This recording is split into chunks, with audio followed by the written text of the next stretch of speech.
সামাজিক যোগাযোগ মাধ্যম ফেসবুকে হয় প্রেম। দেখাদেখি ছাড়াই অদৃশ্য টানে কুমিল্লা থেকে কুড়িগ্রামের ভুরুঙ্গামারী উপজেলায় ছুটে যান এক প্রবাসীর স্ত্রী।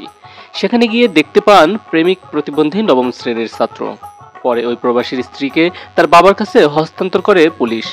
চাঞ্চল্যকর ঘটনাটি ঘটেছে ভুরুঙ্গামারী উপজেলার শিলখুড়ি ইউনিয়নের দক্ষিণ ধলডাঙ্গা গ্রামে। খোঁজ নিয়ে জানা গেছে ওই গ্রামের দুলাল হোসেন দলুর প্রতিবন্ধী ছেলে হুসাইন ধলডাঙ্গা উচ্চ বিদ্যালয়ের নবম শ্রেণীর শিক্ষার্থী।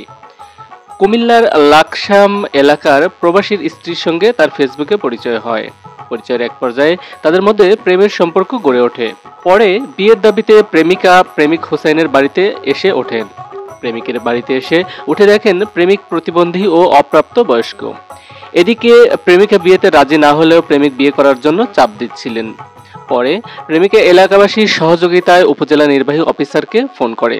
উপজেলা নির্বাহী অফিসার গোলাম ফেরদৌস বিষয়টি ভুরুঙ্গামারী থানাকে অবগত করেন। পরে ওই মেয়েটিকে উদ্ধারের নির্দেশ দেওয়া হয়। খবর পেয়ে ভুরুঙ্গামারী থানা পুলিশ রাত 2টার দিকে মেয়েটিকে উদ্ধার করে থানায় নিয়ে যান। থানায় নিয়ে যাওয়ার পর পুলিশ পরে আরেক বিভাগে মেয়ের বাবার সঙ্গে যোগাযোগ করে মেয়েকে ফেরত নেওয়ার কথা বললে তিনি অস্বীকার করেন। এরপর মেয়েটিকে দুদিন থানা হেফাজতে রেখে বিভিন্নভাবে মেয়ের অভিভাবককে বুঝিয়ে রাজি করায় পুলিশ।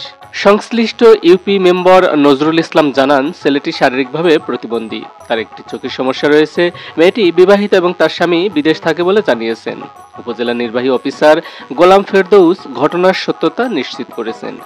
ভুরুঙ্গামারী থানার ভারপ্রাপ্ত কর্মকর্তা ওসি মনিরুল ইসলাম জানান, উভয় পক্ষের সমঝোতায় মেয়েটিকে তার অভিভাবকের কাছে হস্তান্তর করা হয়েছে।